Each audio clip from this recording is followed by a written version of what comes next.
بسم اللہ الرحمن الرحیم اللہم صلی علی محمد وعلی آل محمد صاحب التاج والمراج والبراق والعلم دافع البلاء والوباء والقحط والمرض والعلم۔ دیکھتی آنکھوں سنتے کانوں آپ کو وارث علی کا سلام پہنچے۔ ناظرین، میں حاضر ہوں اپنے یوٹیوب چینل معلوماتی ذخیرہ کے ساتھ۔ تو ناظرین، ہم نے جو کتاب سے شروع کیا تھا گئے دنوں کے سورج، تو اس میں پہلے نمبر پہ جو ہم نے رکھا تھا وہ ڈاکٹر اقبال والا صاحب تھے، جنہوں نے ہمارے اٹامک ریئیکٹر کی بلڈنگ کو تعمیر کیا تھا۔ تو اٹامک جنہوں نے بلڈنگ بنائی تھی ڈاکٹر اقبال والا تھا، بہت ہی عظیم انسان، ٹھیک ہے، جنہوں نے نہ پیسے کو دیکھا اور نہ کسی اور چیز کو دیکھا، صرف اس چیز کو دیکھا کہ اس سے ہمارا ملک جو ہے وہ بہت زیادہ محفوظ ہو جائے گا، اور ہم محفوظ ہیں اللہ کے حکم سے۔ پاکستان دنیا کی 7ویں بڑی ایٹمی قوت ہے، اور اللہ کے حکم سے ہماری سالمیت اللہ کے فضل سے، اللہ اور اس کا خدا اس کا حامی و ناصر ہے۔ تو اس میں انشاءاللہ کوئی شک نہیں کہ پاکستان انشاءاللہ قائم ہے، قائم رہے گا، اور قیامت تک انشاءاللہ قائم رہے گا۔ تو اب ہم اس سے آگے بڑھتے ہیں۔ تو میں نے یہ کہا تھا کہ ڈاکٹر اقبال والا صاحب کہتے ہیں کہ 1996 میں پاکستان کے دروازے پر ایک بہت بڑا انقلاب دستک دے رہا تھا، ٹھیک ہے جی۔ تو ٹیکنوکریٹس کی حکومت لانا چاہتے تھے غلام اسحاق خان صاحب اور نواز شریف کو فارغ کر کے۔ تو انہوں نے اس حد تک فارمولہ تیار کر دیا تھا کہ ایک صاحب کو IMF کے اعلیٰ عہدیدار کو وزیر اعظم بننے کے لیے تیار بھی کر لیا تھا، جس نے شیروانی بھی سلوا لی تھی۔ اب ہم آگے چلتے ہیں۔ جس نے شیروانی بھی سلوا لی تھی، جبکہ وزیر خزانہ کے عہدے کے لیے شاہد جاوید برقی تیار بیٹھے تھے۔ مجھے اطلاعات کا وزیر بننے کی پیشکش کی گئی، لیکن میں نے اس خونی کھیل میں شرکت سے انکار کر دیا۔ ہو سکتا ہے منصوبہ آگے چل کر کامیاب ہو جاتا، لیکن 17 اکتوبر 1996 کو پاکستان کے ایک بہت بڑے اخبار کے چیف ایڈیٹر نے یہ ساری کہانی نواز شریف کے گوش گزار کر دی، اور اس چیف ایڈیٹر کو ان انقلابیوں نے اپنا بندہ سمجھ کر اعتماد میں لینے کی غلطی کر لی تھی۔ نواز شریف فوراً محتاط ہو گئے اور انقلابی فوراً بکھر گئے، لیکن اس سے قبل کہ نواز شریف کے خلاف کوئی مزید سازش تیار ہوتی، آصف نواز کا انتقال ہو گیا۔ انقلابیوں کا آج بھی کہنا ہے کہ انہیں قتل کیا گیا، اور یوں انقلابیوں کی وہ سازش اپنی موت آپ مر گئی، اور نواز شریف کو اقتدار کے مزید چند ماہ مل گئے، لیکن وہ زیادہ دیر تک اپنی پوزیشن برقرار نہیں رکھ سکے۔ وہ ایسا کر بھی نہیں سکتے تھے، کیونکہ تیسری دنیا کے کسی بھی کمزور ملک کا وزیر اعظم بین الاقوامی سازشوں کے خلاف زیادہ دیر تک مزاحمت نہیں کر سکتا، اور اسے گرنا ہی تھا، سو وہ گر گئے۔ جنرل آصف نواز نہیں تو کوئی اور صحیح، ڈور ہلانے کے لیے پتلوں کی کمی نہیں۔ پاکستان میں انقلاب مولوی کے بس کی بات نہیں، اور نہ ہی سیاستدان کے، کیونکہ یہ دونوں طبقے جو ہیں، یہ مولوی اور سیاستدان جو ہیں، یہ دونوں طبقے جدید عصری تقاضوں سے آگاہ نہیں ہیں۔ ہم جب انجینئرنگ یونیورسٹی میں پڑھتے تھے تو ایک دن ہمارے وائس چانسلر نے تقریر کرتے ہوئے کہا کہ پاکستان میں انجینئرنگ پڑھنے والے ایک طالب علم پر 60,000 روپے ماہانہ خرچہ آتا ہے۔ یہ آج سے 35 برس کی پہلے کی بات ہے، ٹھیک ہے۔ اور ناظرین، یہ جو کتاب میں نے آپ کو پچھلے ویلاگ میں یا اس سے پچھلے ویلاگ میں بتایا تھا کہ یہ 2004-05 میں چھپی تھی، اس سے آپ 35 سال پیچھے چلے جائیں، یعنی کہ کہہ سکتے ہیں کہ آپ 1970-80 کی دہائی کے بات یہ کر رہے ہیں۔ ڈاکٹر اقبال والا صاحب، آج سے 35 برس پہلے کی بات ہے۔ اب خود فیصلہ کر لیں، کیا ہم مولوی کی تعلیم پر بھی اتنا ہی پیسہ خرچ کرتے ہیں؟ نہیں تو پھر روایتی تعلیم حاصل کرنے والا ایک محروم شخص قومی ترقی اور انقلاب کی بات کیسے سوچ سکتا ہے؟ یہی حال سیاستدان کا ہے۔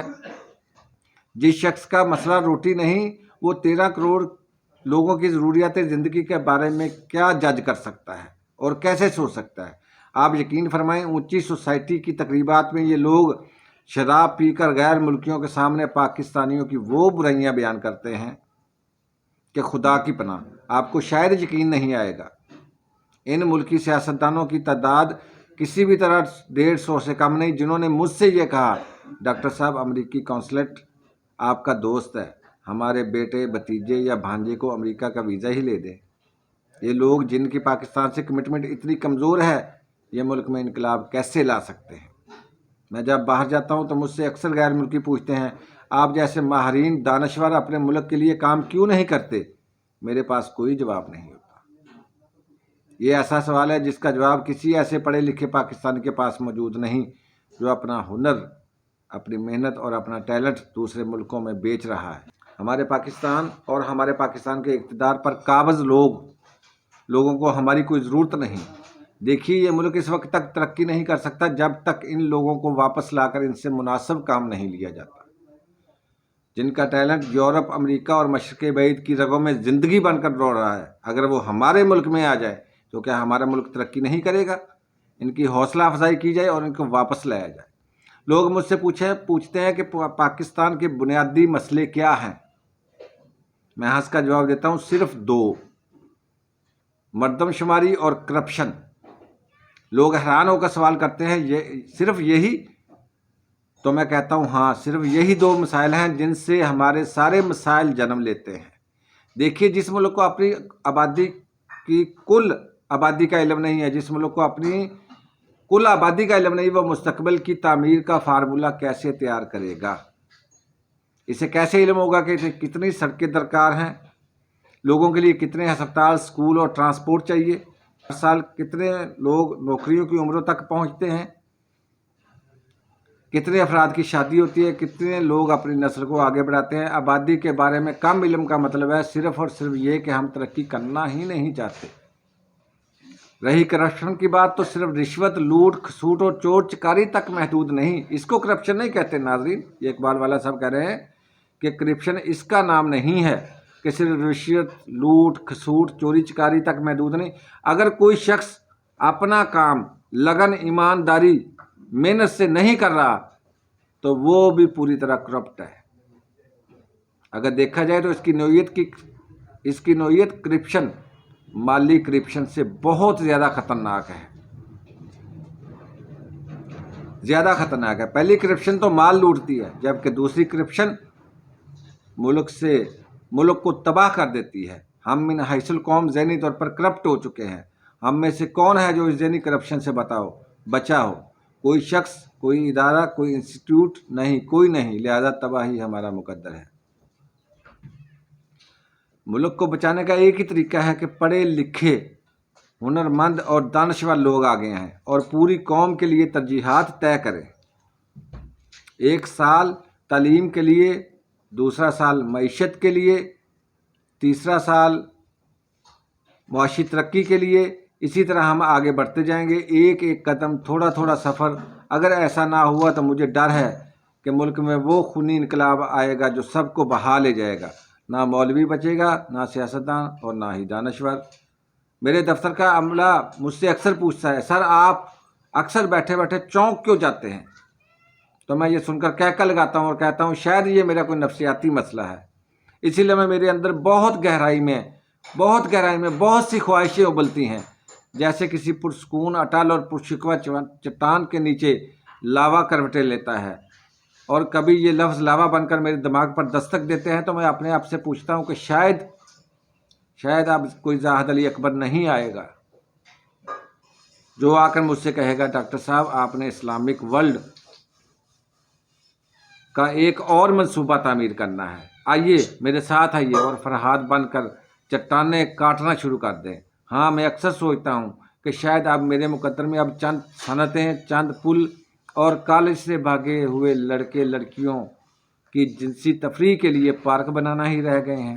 اس ملک کی تعمیر و ترقی کا کوئی خواب شاید اب کبھی میرے دروازے پر دستک نہ دے، لیکن اس کے باوجود دروازے کی طرف بڑھتی ہوئی ہر چاپ پر میرے کان کیوں کھڑے ہو جاتے ہیں؟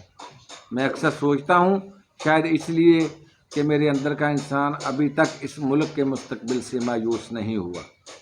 تو ناظرین، یہ کتاب بھی ہم آپ کو دکھا دیتے ہیں۔ تو یہ کتاب ہے جس کا نام ہے گئے دنوں کے سورج، ٹھیک ہے جی۔